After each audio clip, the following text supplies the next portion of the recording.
मूसा से कहा, इसराइलियों को आज्ञा दे कि वे लौटकर मिगदोल और समुद्र के बीच पीहहीरोत के सम्मुख बालस्पोन के सामने अपने डेरे खड़े करें, उसी के सामने समुद्र के तट पर डेरे खड़े करें। तब फिरौन इसराइलियों के विषय में सोचेगा कि वे देश के उलझनों में बझे हैं और जंगल में घिर गए हैं। तब मैं फिरौन के मन को कठोर कर दूंगा और वह उनका पीछा करेगा। तब फिरौन और उसकी सारी सेना के द्वारा मेरी महिमा होगी और मिस्री जान लेंगे कि मैं यहोवा हूं। और उन्होंने वैसा ही किया।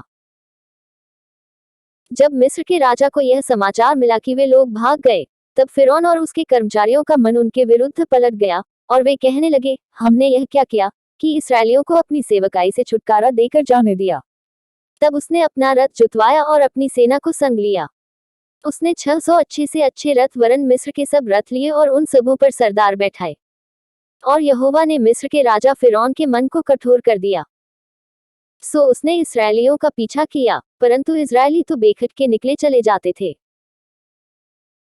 पर फिरौन के सब घोड़ों और रथों और सवारों समेत मिस्री सेना ने उनका पीछा करके उन्हें, जो पीहहीरोत के पास बालस्पोन के सामने समुद्र के तीर पर डेरे डाले पड़े थे, जा लिया। जब फिरौन निकट आया, तब इसराइलियों ने आंखें उठाकर क्या देखा कि मिस्री हमारा पीछा किए चले आ रहे हैं। और इजरायली अत्यंत डर गए और चिल्लाकर यहोवा की दुहाई दी। और वे मूसा से कहने लगे, क्या मिस्र में कब्रें न थी जो तू हमको वहां से मरने के लिए जंगल में ले आया है? तूने हमसे यह क्या किया कि हमको मिस्र से निकाल लाया? क्या हम तुझसे मिस्र में यही बात न कहते रहे कि हमें रहने दे कि हम मिस्रियों की सेवा करें?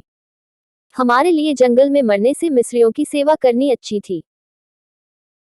मूसा ने लोगों से कहा, डरो मत, खड़े खड़े वह उद्धार का काम देखो जो यहोवा आज तुम्हारे लिए करेगा, क्योंकि जिन मिस्रियों को तुम आज देखते हो उनको फिर कभी न देखोगे।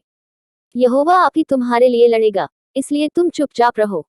तब यहोवा ने मूसा से कहा, तू क्यों मेरी दोहाई दे रहा है? इसराइलियों को आज्ञा दे कि यहाँ से कूच करें।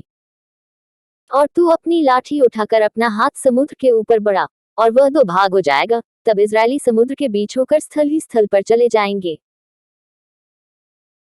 और सुन, मैं आप मिस्रियों के मन को कठोर करता हूँ और वे उनका पीछा करके समुद्र में घुस पड़ेंगे। तब फिरौन और उसकी सेना और रथों और सवारों के द्वारा मेरी महिमा होगी। तब मिस्री जान लेंगे कि मैं यहोवा हूँ।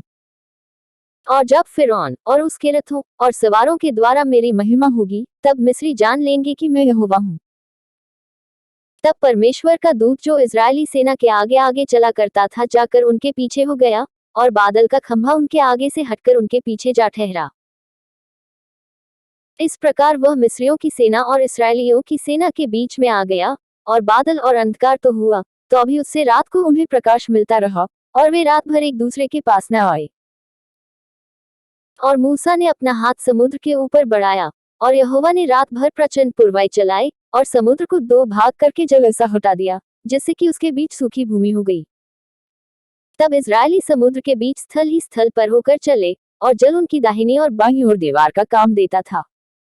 तब मिस्री अर्थात फिरौन के सब घोड़े, रथ और सवार उनका पीछा किए हुए समुद्र के बीच में चले गए। और रात के पिछले पहर में यहोवा ने बादल और आग के खंभे में से मिस्रियों की सेना पर दृष्टि करके उन्हें घबरा दिया।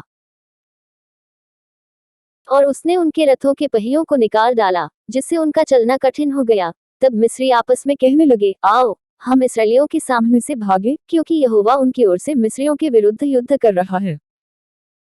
फिर यहोवा ने मूसा से कहा, अपना हाथ समुद्र के ऊपर बढ़ा कि जल मिस्रियों और उनके रथों और सवारों पर फिर बहने लगे। तब मूसा ने अपना हाथ समुद्र के ऊपर बढ़ाया और भोर होते होते क्या हुआ कि समुद्र फिर ज्यों का त्यों अपने बल पर आ गया और मिस्री उल्टे भागने लगे, परंतु यहोवा ने उनको समुद्र के बीच ही में झटक दिया। और जल के पलटने से जितने रथ और सवार इस्राएलियों के पीछे समुद्र में आए थे, सो सब वरन फिरौन की सारी सेना उसमें डूब गई और उसमें से एक भी न बचा। परंतु इजरायली समुद्र के बीच स्थल ही स्थल पर होकर चले गए और जल उनकी दाहिनी और बाईं दोनों ओर दीवार का काम देता था। और यहोवा ने उस दिन इस्राएलियों को मिस्रियों के वश से इस प्रकार छुड़ाया, और इस्राएलियों ने मिस्रियों को समुद्र के तट पर मरे पड़े हुए देखा। और यहोवा ने मिस्रियों पर जो अपना पराक्रम दिखलाता था, उसको देखकर इस्राएलियों ने यहोवा का भय माना और यहोवा की और उसके दास मूसा की भी प्रतीति की।